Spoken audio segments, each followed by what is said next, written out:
How many properties do you wholesale in a year? In a year, How many have you done to date? To date, I've done about probably just over 250. Yeah, that's a lot.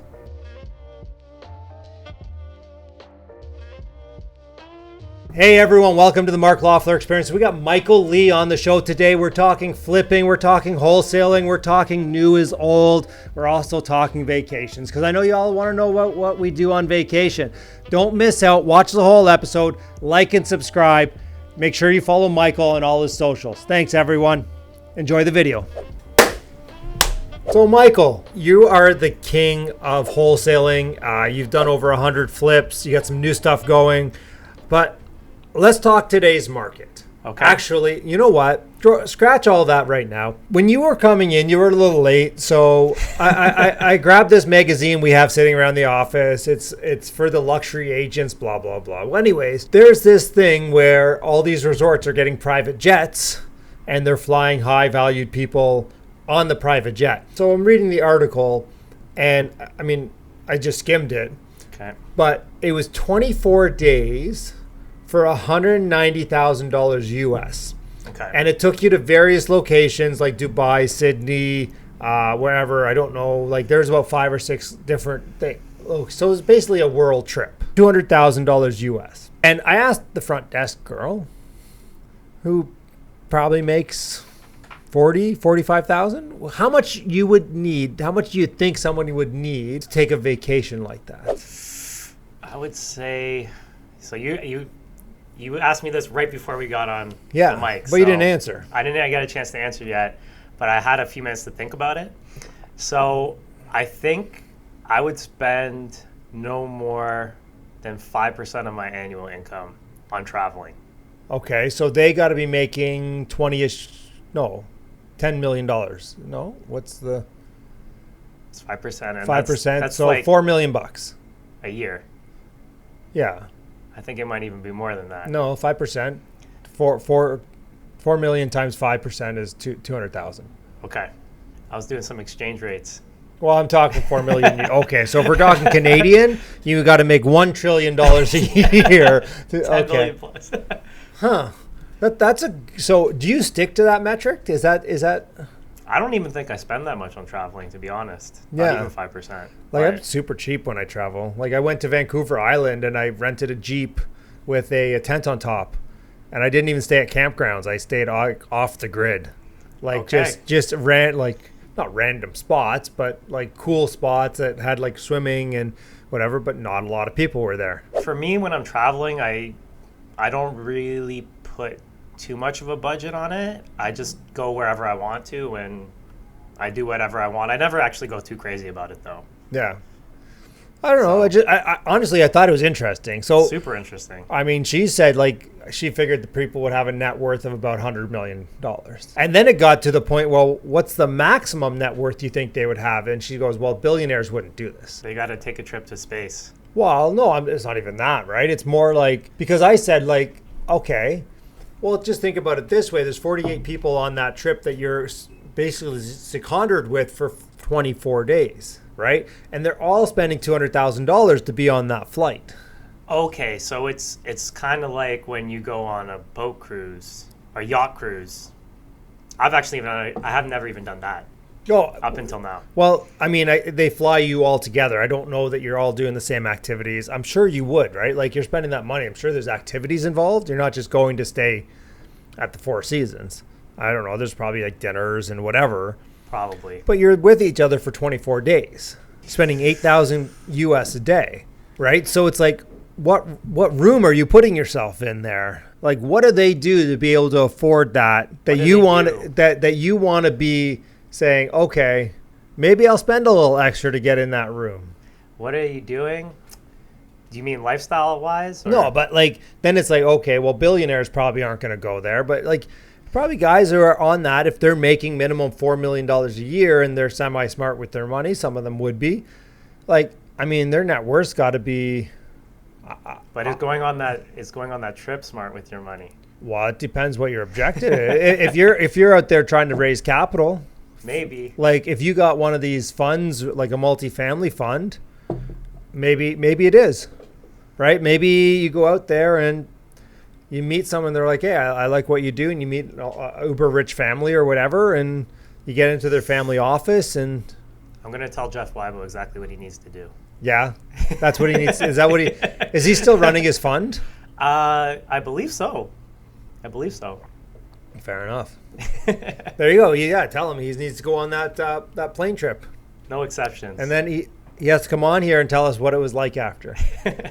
All right. So wholesaling. You're the king of wholesaling. You wholesale more properties than anybody I know. Okay. I think.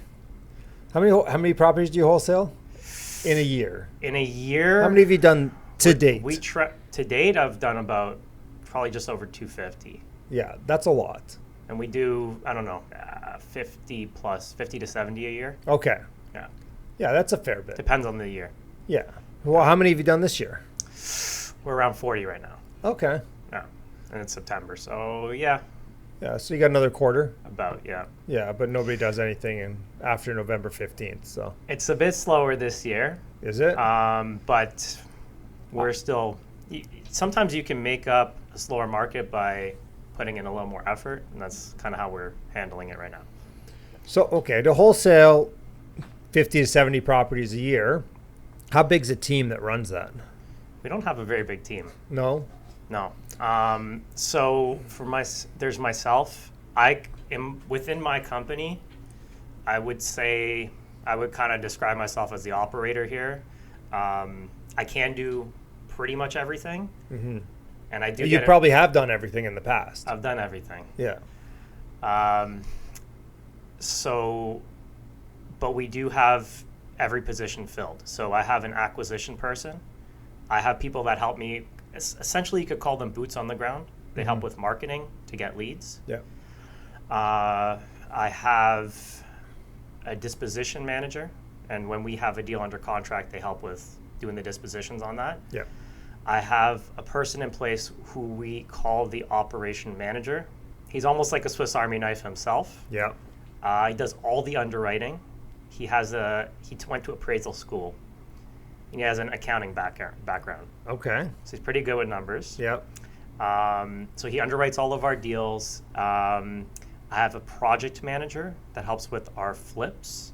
And so you wholesale 50 to 75 a year. How many do you flip a year?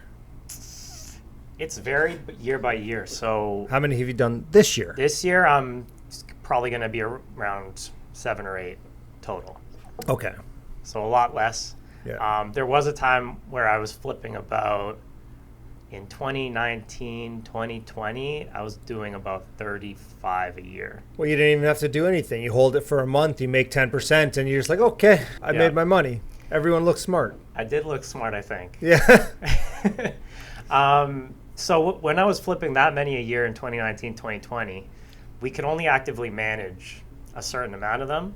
And so then we would have projects that were upcoming that we were just letting them sit there, and they were going up 10% in value. Yeah. We had private money on them, 9 or 10% interest, but they were going up at least 10% annual, probably more than that. Oh, they were going up 30, 40% annually.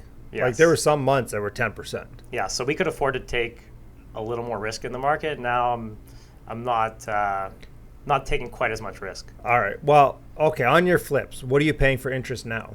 Because interest has gone up. We have one closing today. We're doing 11% interest on it. Okay. First mortgage? On a first. On a very low LTV though. What's the LTV? So it's a construction loan. Okay. And it only ends up being about 53% to the complete value. Okay. So what's it on the, so it's a construction loan, you're going to get draws. Correct. Okay. So you bought the place cash. We have an as-is mortgage. Okay. And then we have draws up to the as-complete value. Okay. But it's only about 53, 54% LTV. And that's how we can keep the interest rate a bit lower. Yeah. But I've heard for those types of loans, I've heard first mortgages up to 18, even 19%. I have a mortgage like that. It's obviously through a company. And I think I'm like 9.75. But like we're talking like apartment buildings. So, okay. Yeah. That's pretty good. Yeah. Yeah. What's your average commission or fee or take on an assignment deal? Okay. Just average. Average? Guesstimate. This year, I think we're trending about 30. Okay. Previous years, we were trending about 40. It would be in between 40 and 45. Okay. Yeah. And just with the market the way it is, because I mean, like, I don't know, I just did a market update video. I don't know if you watched it or not, but like the market went down 3% in August. Okay. Right. And that's just in the boards that are covered by the information I get. And I'm sorry, Bill, that doesn't include Vaughan or Toronto. So those markets went down, but it's London, it's Oakville, Burlington, Hamilton, St. Catharines. Overall, they went down 3%. Southwestern Ontario. Southwestern you could say? Ontario. Okay. Niagara is worse. Do you do a lot in Niagara? I don't do a lot of deals in Niagara. I can maybe share a funny story with everyone that's watching. Sure. Okay, so bandit signs. Yep. Popular wholesaler marketing method. We put out about 1,000 in Niagara. Okay. And got a call from a motivated seller, super motivated seller. They weren't really motivated seller though. Okay. So they had a fire damaged house. It is a real fire damaged house. Okay. And it was actually the bylaws, so they had to tell me to stop putting out signs. But obviously, well, they didn't make you take them all down, did they? I asked them nicely if they could take them down for me. Oh, okay. And they did? They did, yeah. That was nice of them. So at that time, I was doing a lot, but lately not as much. So okay, well, so 30,000 a deal. That's pretty good. That's some pretty good coin. Yeah. Who would you say mostly watches these videos, as far as real estate people? It's investors. Investors? Yeah. Okay. For any investors that are watching, I cannot recommend putting out signs for lead generation. Okay, great. Well, that brings us to the next point: is what are you doing right now for lead generation? Because we had other guys like a couple weeks ago, they were on the show and they talked about what they did for lead generation, because they're flippers, but they have assigned a few properties and they're trying to get their own deals, obviously, because if they can save $30,000 on a deal, it makes sense. Okay, so there's two main types of lead generation, I would say. There's online and offline. Yep. Your offline marketing will be things like direct mail, could be like things such as bandit signs. Like I said, I don't recommend doing it. Municipalities may not like that. In terms of online marketing, there's a few other offline marketings, by the way. So, well, there used to be a guy in a Big Bird costume that stood on King Street in Hamilton, and waved the sign that he buys houses any conditions cash. Yep. I mean, I saw him all the time, but I didn't know if he actually. I mean, obviously he's still out. He was out there for a while, so he was getting deals. Yeah. So the cool thing about marketing for motivated sellers versus, for example, retail leads, you can do a marketing campaign. Visually, it'll look super corny. Like, for example, with direct mail, we typically will just write a handwritten note. And I've tried so many different approaches with marketing. I've tried the super professional marketing piece. I've tried just the handwritten letters, and I've actually found that the methods that you wouldn't expect to be that good actually work the best with the motivated sellers. So they seem to respond quite well to those types of handwritten, personalized notes. Yep. They do respond to signage as well. I've tried many different types of signage. I've done billboards as well. Okay. I think about what kind of person typically would call that. And if somebody's calling a sign or they're responding to a handwritten note, they're probably pretty motivated. Yeah. So unless they're just curious. Well, so how many leads do you filter through to get a deal? You get 100 leads in as a wholesaler. A large percentage of them are not going to be suitable for the type of transaction we do. Yeah.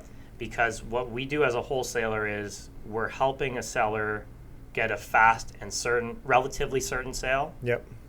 In exchange for a lot of convenience on their side. Mm-hmm. And they're going to have to give up some price, right? Yep. So if we get 100 leads, I would say maybe about 20 to 30% of them are going to be what I consider qualified. Okay. So we've determined there's some motivation. There's probably a little bit of property distress. Yep. And out of those 20 or 30 leads, we're probably going to we're going to make offers on most of them, and we're probably going to get a couple under contract. So 1 or 2. 2, 3, Okay. maybe. Yeah, That's pretty good. Let's talk about your online marketing. sure. What are you doing are you doing Google ads, Facebook? What are you doing? SEO, Google ads, Facebook ads. Right now, I'm considering getting into YouTube ads as well. I've dabbled with it before, and I couldn't quite crack the code on it last time I tried it. But pretty much, I would say when it comes to real estate marketing in general, whether it's wholesaling, whether it's even retail marketing, my girlfriend's an agent as well. I would say that pretty My much. condolences. Pretty much any marketing method can work, but you have to work it hard enough to make it work. Yeah. So if you're going to do Facebook ads and you've got a $50 budget for ad spend, you can't expect a lot of results. Yeah. Well, what are you spending on ads per year? Per year? How do we get a $1.5 million gross business? What are we spending on ad spend? A $1.5 million gross? Well, that's what you're doing, right? Ish. Yeah, probably spend about $200K, Okay. maybe a little over 200. Yeah. Yeah, maybe about 15% of gross. Yeah. Yeah, That makes sense. Crack my neck. that's a good question. Which, the ad spend? How much you spend in marketing compared to your gross? Yeah. Yeah. Well, I mean, I ask these types of questions because I'm a business owner, right?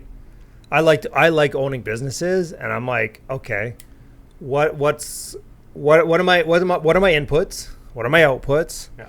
What's my nut? So your nuts are your 5 or 6, 7 employees, right? You got to pay them every month, whether there's deal or not. I'm sure like the acquisition people are on a salary plus, and the disposition people are probably on a salary plus. We have mostly everyone in our company on commission. Yeah. Actually, we actually have what I guess you could call master joint venture agreements. So they're actually treated as partners with me. There are a few employees in my company, but only a few. Yeah, and they're mainly the admin that make it the whole thing tick. Essentially, yeah. Yeah. Yeah. So it's funny, in our team meeting today, somebody asked, is now the right time to be flipping properties? It's a good question. So what do you think? Is now the time to be flipping properties? Okay, so I've quite a bit of experience on this right now because I've been flipping this whole time. Are you closing on one today that you're going to flip? That's right. Yeah. And I do want to preface this. So right when the market shifted in 2022, I had actually went pretty much what I consider to be like all in on flipping. So I did, man, I don't know the number of deals offhand. I think we had about, in long story short, I had about $10 million in private money. Wow. Okay. So among maybe about 20 flips or so. And so when the market shifted, I ended up losing on some of those flips. Yep. So and some of the mistakes that I made there, I can kind of speak to them now. But in terms of should you flip in today's market, I think there's actually a lot of money to still be made on that. But I would stray away from doing flips that would take a long time to renovate. Yeah. Yeah. I'm seeing like the bread and butter back then used to be turning it into a duplex. Took you 6, 9, 10, 12 months, whatever. Yeah. And you made so much money on the lift. It didn't matter what you paid for reno or whatever. Like you bought it at 6, you put 150 grand in, it was worth 950 to $1 million. Yes. Right? I don't want to do those at all right now. Well, no, because you're buying them at 650 still, and you put 150 grand in, and they're worth 775, 800. Yes. Right? So what's the point? Unless you're going to sit there and hold it for 10, 20 years. Well, even if you hold it in today's market, you're going to be essentially, unless you have amazing financing You're going to be options, negative cash flow. You have negative cash flow. And what I'm seeing with a lot of investors right now is a lot of negative cash flow on their properties. Yeah. You know, so That's why I buy apartment buildings, and they finance you based on the apartment building. that sounds pretty good right now. It's pretty great, especially with the CMHC, MLI But Select. Like you're doing that in Edmonton, right? Alberta, yeah. Okay, so even better. Well, like I still have stuff in Hamilton, and we refinanced last year, And I mean, we're cash flowing on that property. Okay. Like 19 unit in Hamilton, it's still cash flowing because again, they lend you based on your cash flow, right? So we're also making offers on multis, but to make the numbers work, it's really tough. Well, so you're making them in Ontario? Right now, yes. So it's brutal. I've said it before and I'll say it again. You can't make the numbers work in most areas in Ontario for the simple fact that you are paying for the upside. You have to pay for some of that upside. Like I looked at a property the other day, one of the rents was $500. I could take that guy, he leaves, that unit's renting with nothing, no reno, no nothing for $1,600. If I reno it, maybe I get $21, $22.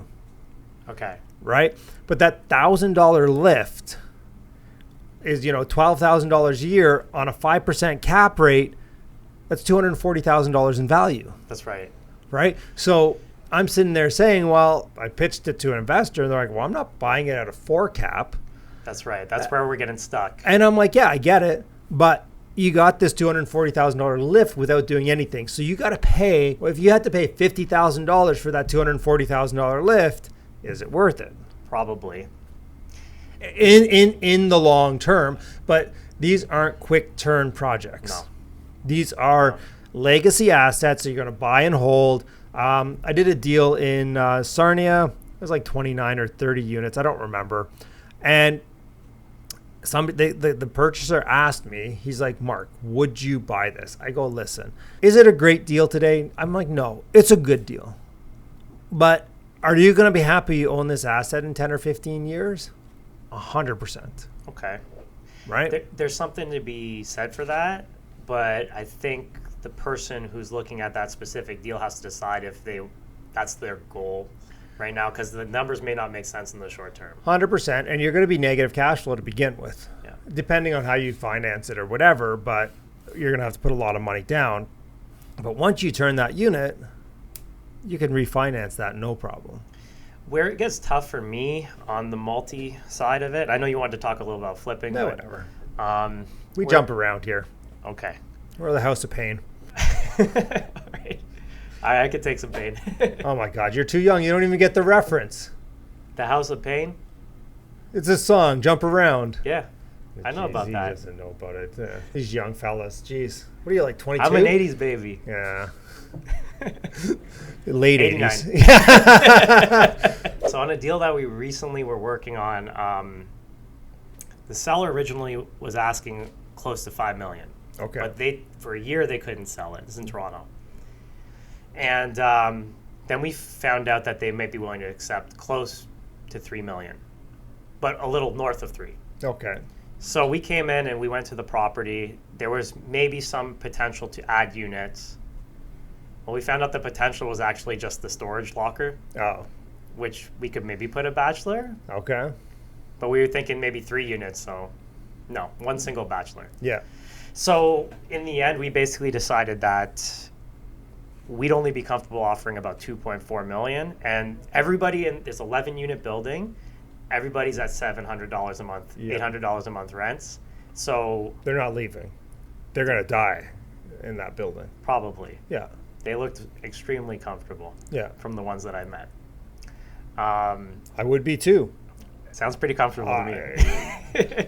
You couldn't get me out of there with, I don't know what it would take to get me out of there. Jeez. So on that specific deal, we made, 3 or 4 different offers. There was the cash, there was the straight purchase, there was the VTB offer, there was the vacancies offer, then there was like a blend of all these different things together. There was even the super long closing where we would try to negotiate with the tenants in the meantime. And somebody else ended up buying it for 3. We were actually for a traditional purchase, we were at about 2.4. Yeah. 2.5. So for me, I'm more focused, I think, today on cash flow. That's more important to me than the legacy play. But if the deal was good enough, I would make a move on it. You just need to buy in Alberta because you get cash flow and upside. Maybe we should talk about that. Yeah. Like I got it. That's how we met, right? Yeah. A few months ago. Yeah. So I got an 84 unit right now. The guy wants too much money. It's 125 a door, but it's in I would call it a B plus location. If I bought this property, it would be the best property I owned out there. Okay. Like day one, like just because of the area. But like 125, I'm like, ooh, like I'm like at 110 to 115. So there might be some room there, but it's just, but out there, I can take those rents and they're $850, $900 for a 2. And I can get 1,500, 1,400, 1,500. Right. And with some renovation, but for me, it's a consistent model. I can get those people up and out. I can go in there day one and raise the rent to $1,400 and say, listen, stay or go, doesn't matter to me. That makes a big difference for me. Yeah. Right? I mean, I don't even own any multifamily right now because like I don't like the idea. And I bought a few of them. I've either flipped them. Like I just literally bought them, flipped them. Wholesale them, yeah. I've even wholesaled a few of them. I always end up, for whatever I end up picking up, I always end up getting rid of it because I just don't love the asset. I don't love it in Ontario. I'm not going to lie. I don't like being a landlord in Ontario. How long were you a landlord in Ontario? Oh, I'm still a landlord in Ontario, but I've owned property in Ontario since the early 2000s. So before you were in high school, I've owned property in Ontario. After the House of Pain days? Yeah. Okay. The jump around. You still don't know what we're talking about, do you? I'm not going to sing it on videos. I think you need to now. I think you need to prove it. So you were talking about you're doing something new. Yes. Yeah. Okay, this has to do with flipping. Okay, has to do with flipping. Okay. Now, this is something totally new for me, so explaining it on camera, I might not be able to make total sense of it. It's fine. But, okay, so I have a flip that we're buying today. Traditional flip. Okay. I'll explain that quickly. What's the purchase price? $310. $310, okay. The lowest priced house in that market, last time I checked, which was about a week ago, $550. Okay. So what's your reno on that?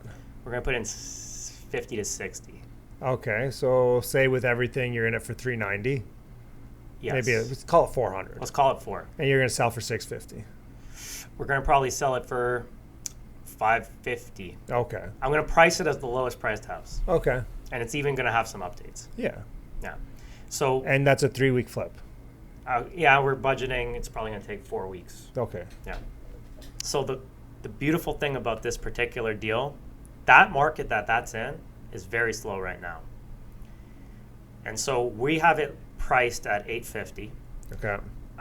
Recent solds indicate we're priced appropriately, but it's still moving very slow. So if I was flipping this on private money, I'd probably be freaking out. Yeah. With the $700K loan, let's say. But I'm only carrying his property for $1,000 a month. So I could literally carry this for a year, 2 years. It doesn't really affect the deal too much. Yeah. And so whatever money I've put in there, I've de-risked it significantly compared to purchasing with private money. For sure.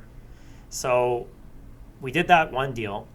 The paperwork took about 2 months. Yeah. Because we were not familiar with it. And the seller's lawyer kept trying to kill the deal over and over again. 100%. That's what happened in ours. And I'm like, well, if you don't want it, that's fine. We'll just walk away and not have the stress. So, but now we're doing a second one. And that one, I think, is only going to take maybe a week or two to get we're doing the paperwork right now. Yeah. That one, we're not even going to cover the carrying costs, and we're actually not even going to renovate it. Nice. She just wants us to, essentially. You're giving a guaranteed sale. Yes. So you're like all these other realtors out there that give a guaranteed sale. Why didn't you just do a firm purchase agreement that you could extend closings and then you can just sell it as an assignment? That one's a little tricky because there is a tenant in there, and she doesn't want to talk to the tenant, so she wants us to do it. That's fine. Then you would be the new owner. You could talk to the tenant. Because we've done that. She wants to give us limited power of attorney to do it for her. Oh, like I've done that in the past where, like we had a seller and they're like, I need this price. I'm like, listen, if I give you a firm deal on that, you take it to the bank, you do whatever you need to do, and then we'll market it. We'll get you more or whatever. So in this case, Mark, I'd buy the place firm at $300K, but I'll do the deal with her at $350. Yeah. If I don't have to close on it myself. And you have to pay closing costs and carrying and to get the certainty of the sale for her, even though she might have to wait for it, and to also get the higher price. She really likes that. And so that's essentially what we've been kind of working on now. We've been incorporating it into some of our conversations with sellers. Yeah. And I can see that there might be some potential there. You know what? The more diverse that it can be, the more offerings that you can give, obviously the more deals you're going to do. Yes. And I'm actually finding it a lot easier than talking about. So normally we'd come in with cash offer, and then secondly we'd say, okay, well, how about we try to figure out this deal as a VTB? Yeah. Well, when the market's shifting downwards like this, a lot of sellers don't have much equity to do a deal. Yeah. So far, I found this conversation to go a lot smoother. All right. Well, I think that's our time. Anything else you want to cover before we jump off? No, that's All good. right. Well, Michael, thank you so much. We're going to post your social media. It's going to be linked down below. I know it's Instagram. That's where you need to follow them. But yeah. Thank you. All right.